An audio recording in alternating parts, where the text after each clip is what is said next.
malay natin kung magkatotoo, di ba? Parang pagmamahal lang. Hindi masamang sumugal. Pero pag nasaktan ka muli, babangon ka. Ano lang yun? Parang love. Na kahit alam mo masasaktan ka sa huli, paglaban mo pa rin.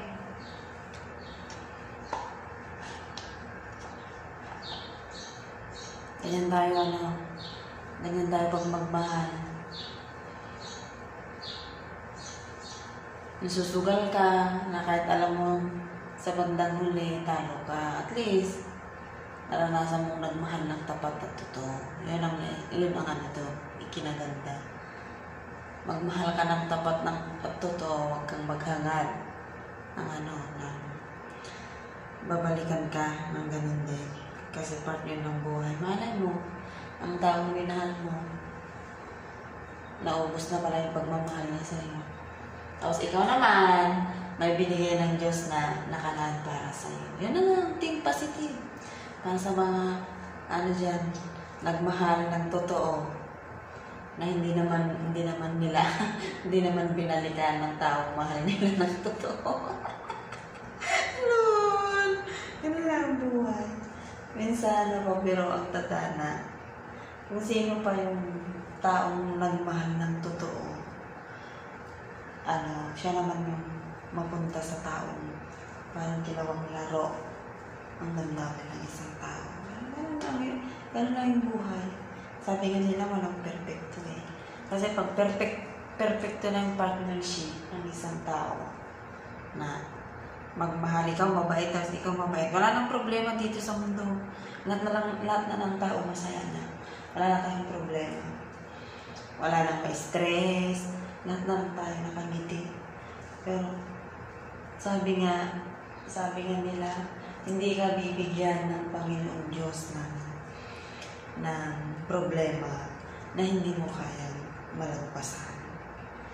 Yan, nag-iisipin natin kung bakit. Pero minsan, meron ding mahinang kalooban. Mahina yung na mas gugustuhin na lang mawalan dito sa mundo kaysa harapin ang damok ng buhay. Kung batuhin ka ng Panginoong Diyos ng mga problema, saluhin mo. Kasi, sabi ko nga, sa tamang panahon, bibigyan ka din ng Panginoong Diyos ng yung mas karapat-dapat mo na yung kumbaga ang dream mo ngayon. Hindi yun ang ibibigay ng Panginoong Diyos. Kundi bibigyan ka pa ng mas malaki, mas deserve mo yun ang makamit mo sa buhay. Hindi porket ngayon durug-durug ka, hindi porket hindi mo nakamit ang gusto mo sa buhay, sumuko ka na. Hindi. Pahinga lang tayo. Pagkatapos natin magpahinga, laban ulit sa buhay. Ganun lang yung buhay dito sa mundo. Yung mga iba nga, kaya nila, bakit hindi natin sabihin sa sarili natin? Yung iba nga, kaya nila, bakit ako hindi ko kaya? Diba? Tulad ko dati, ayaw ko na rin sawa na rin akong batuhin ng problema. Pero hindi pala. Ngayon, nasasabi ko na sa sarili ko na, kaya pala binigyan ako ng Panginoong Diyos ng ganung problema para matuto ako sa lahat ng bagay. Na yung hinahangad ko noon, hindi ko nakamit. Pero mas may binigyan ako ng Panginoon na mas malaking blessing para sa akin. Tiwala lang pala tayo sa tamang panahon. Magkakaroon din tayo ng yung lahat ng pangarap natin matutupad. Magsikap lang tayo. Magtiyaga na sana balang araw sa tamang pagkakataon at sa tamang panahon magiging masaya rin tayo. yung mga pangarap natin makamit, yung mga gusto natin sa buhay, unti-unti natin makukuha sa pamamagitan ng sipag, tiyaga, at pananampalataya sa Diyos. Minsan kasi, minsan mawawala na tayo ng pag-asa eh. At minsan din, mahirap umasa. Isa lang naman, pagtiwala ka sa Diyos na kaya mong lahat. Manalig ka lang sa Kanya, hindi ka naiiwan. Sa gitna ng dilim, siya lang ang tanging ilaw mo. Sa madilim mong daan, patatahakin mo. Ano lang yun? Ako dati, naranasan ko rin ganyan. Yung feeling na wala kang makapitan, hindi mo alam kung saan ka pupunta, sa kaliwa o sa kanan. Kasi, hindi natin alam kung anong susunod na mangyari sa buhay natin. Na ganito, may pagsubok ba na darating bukas o wala? O ganito? Hindi lang yun. Pero sabi ko nga, kung kaya ko, kaya nyo rin. Kaya natin lahat. Hindi lang tayong patatalo sa problema. Yung ate, ano yung problema? Siya yung mag-problema sa atin. Para hindi tayo yung problema lang yun. Tao tayo. Tayo yung kumakain ng kanin, hindi yung problema kumakain ng kanin.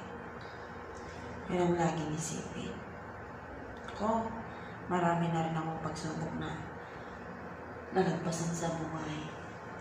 Kaya nasasabi ko sa sarili ko na kung pagsubok lang, siguro naman ano na yun sa akin, kaya ko na yung lagpasan sa hirap ng binato sa akin ng Panginoong Diyos. Ngayon nalagpasan ko na. So kaya I'm thankful and blessed, grateful na ano man yung binato sa akin ng Panginoong Diyos. Kasi ngayon natuto na ako. Natutong mag-isa, natuto sa lahat ng bagay. Na hindi yung mga bagay pala na alam mong pwede. At alam mong imposible. Mangyayari lang yun sa tamang panahon. Mangyayari lang yun sa pag nalagpasan mo na lahat ng problema.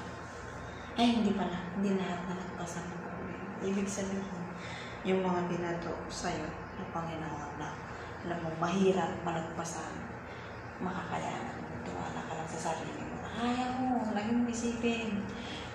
Sa milyong tao dito sa mundo, ang dami-daming tao gustong mabuhay. Ang dami-daming tao na gustong masilayan ng mundo. Tapos ikaw, sabihin mo lang sa sarili mo, ayaw mo na, suko na ako kasi hindi mo na kayang binabato sa'yo ng Panginoon ng problema. Hindi yun. Maniwala kayo sa akin.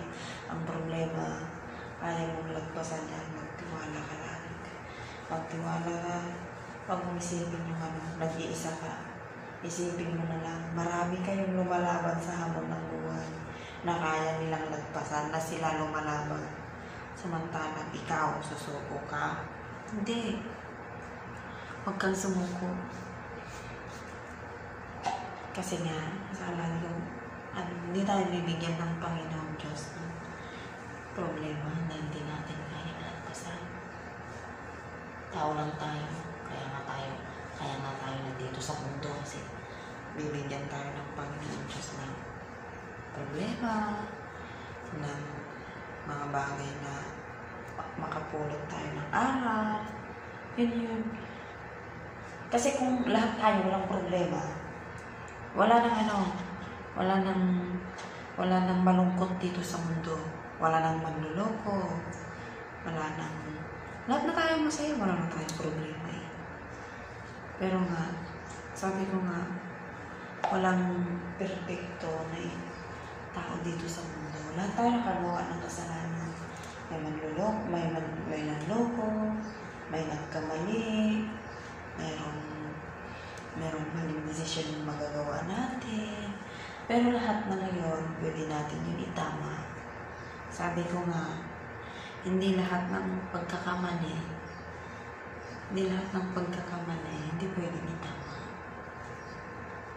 Lahat yun, pwede natin itama nasa atin lang yun. Nasa tamang paraan. Pero kung ayaw mo namang itama, ang pagkakamali mo, desisyon mo yan.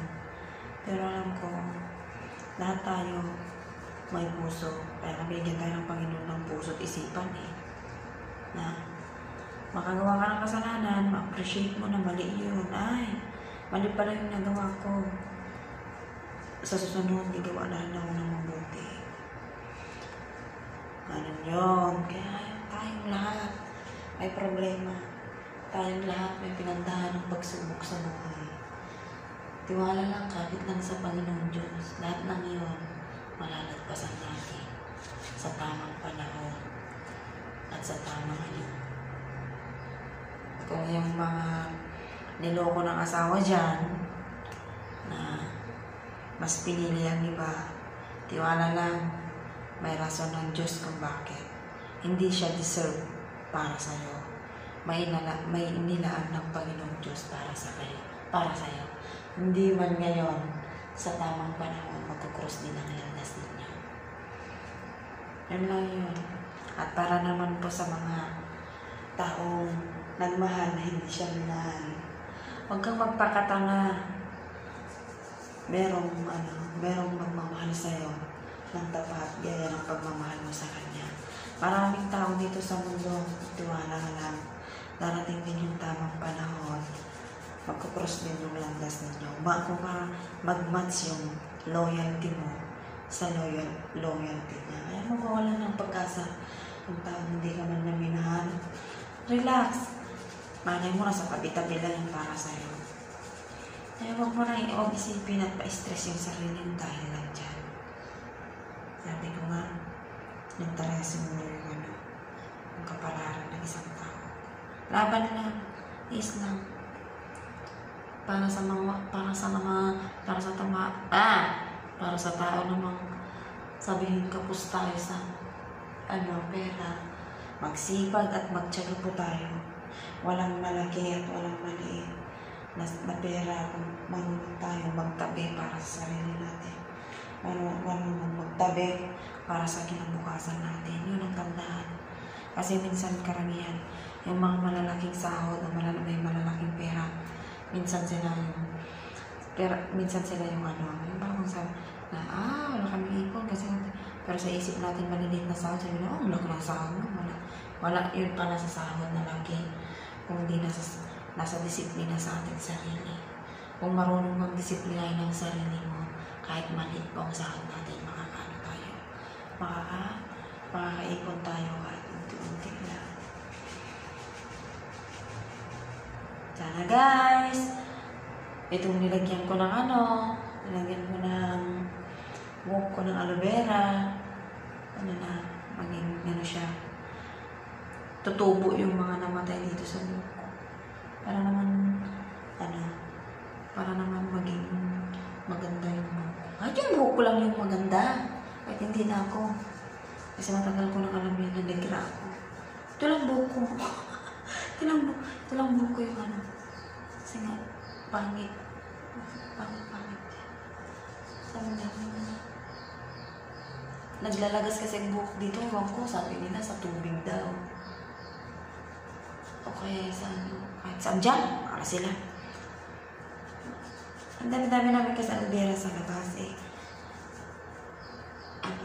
kinukuha lang din ng ibang tao, nilalagay sa ulo. Bakit hindi ka na ako kukuha para naman dito sa buhok ko?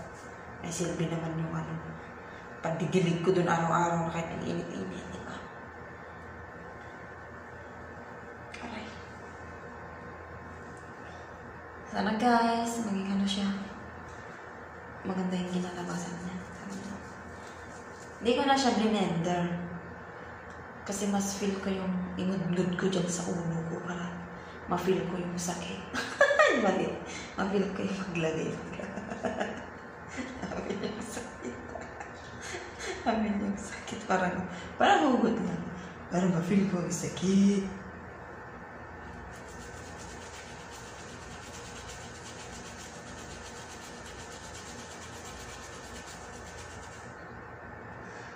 Masarap pala yung feeling na nilagay mo siya dito. Kaya sa mga dyan, sa may mga aloe vera, huwag niyong sayangin. Aray ko.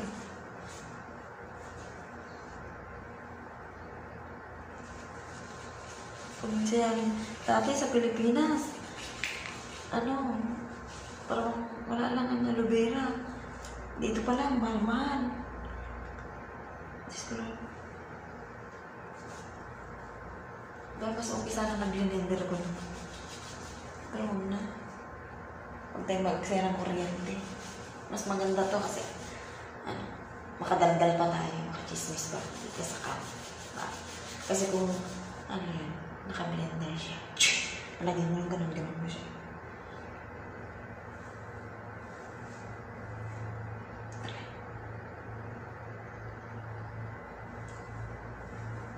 Taray. Malapit na matapos. Huy! Ano sa mata?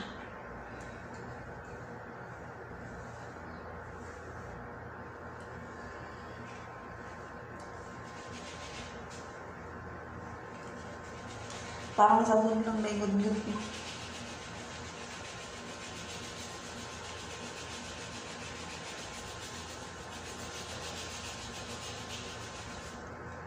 Araw-arawin ko.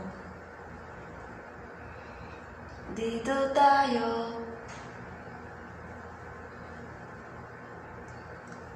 Ang kati-kati.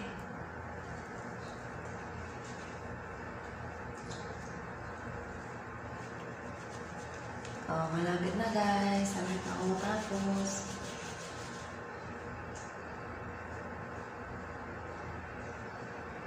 Sabi nga nila, pag may tiyaga, may nilaga.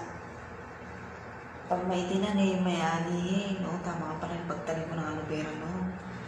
Kasi magagamit ko din pala dito sa ulo ko. Kasi itong amo kong babae kasi.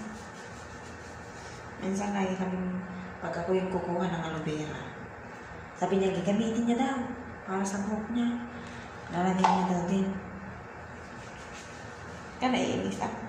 Hindi tayo pa kumukuha. Pero ngayon, kahit ayaw niya, kinukuha ko na. Para sa gawin niya. Thanks God. Nalagyan matapos. Abangan natin mamaya kung anong magiging yung buhag-hag kong buhok. Yung buhag-hag kong buhok. Kung may improvement ba pag nilagyan natin ng aloe vera. 2 times ka na ito naglagay eh. 2 times na ito. Marami kami aloe vera dyan sa labas. Kaya nakaw-nakaw din pag may time. Aloe vera lang po ang ninanakaw ko, hindi puso. Aloe vera lang po ang ninanakaw ko, hindi po puso.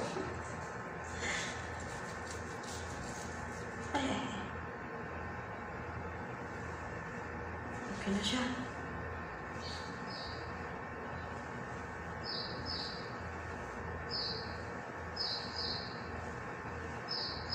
Sarap pala ang feeling guys, nagyan yun ang ganda mo.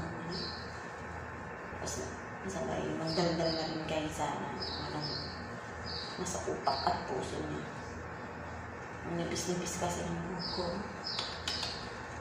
Alam ko, lahat ng OFW dito sa Middle East, itong problema. Kala dami na lalagas na mo. Kung pwede lang huwag mag-supply, gawin mo na para hindi malagasan mo.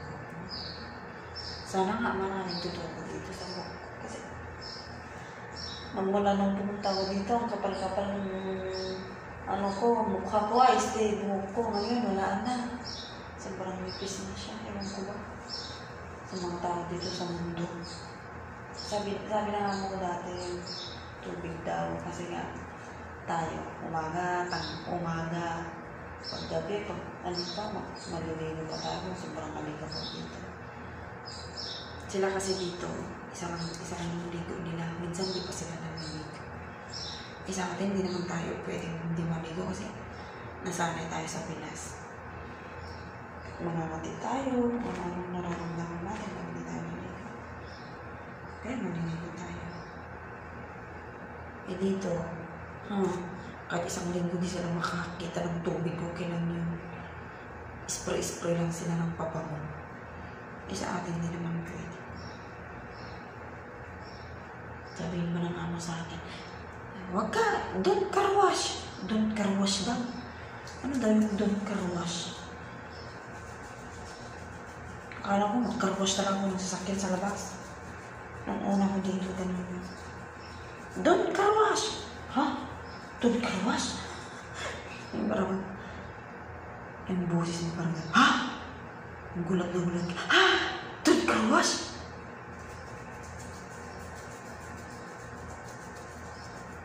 Ganun.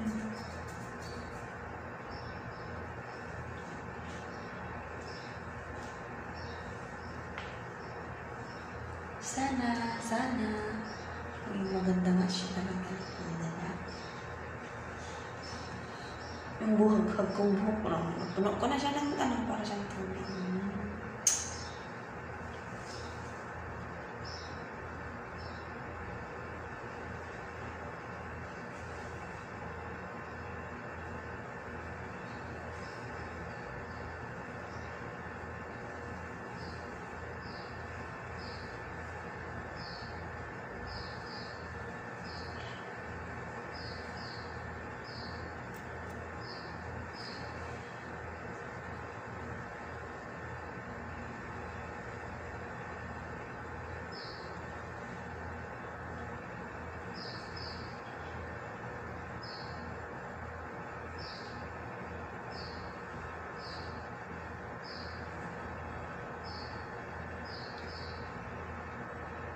Ayun ang mata ko pala.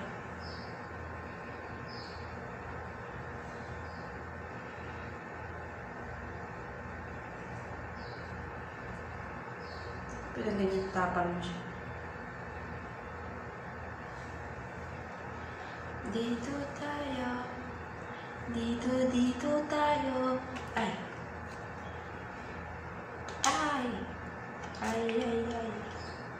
Nahulog.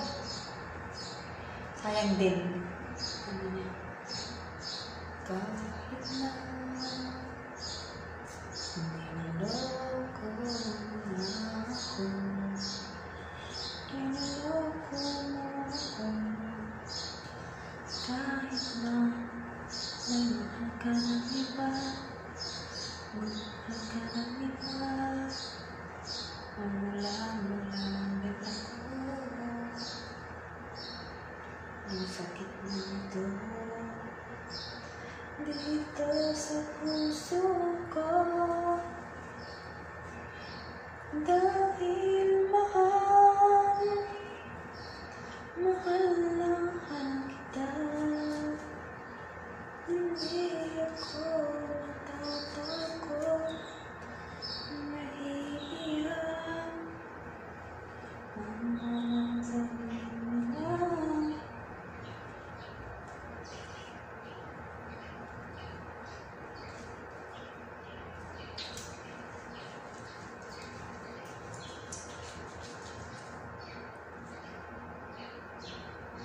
Tapos na. Bye-bye! Abangan natin mamaya after 2 hours or 1 hour. Ano natin kung ano yung nagiting ka lang pasan nito. Bye-bye!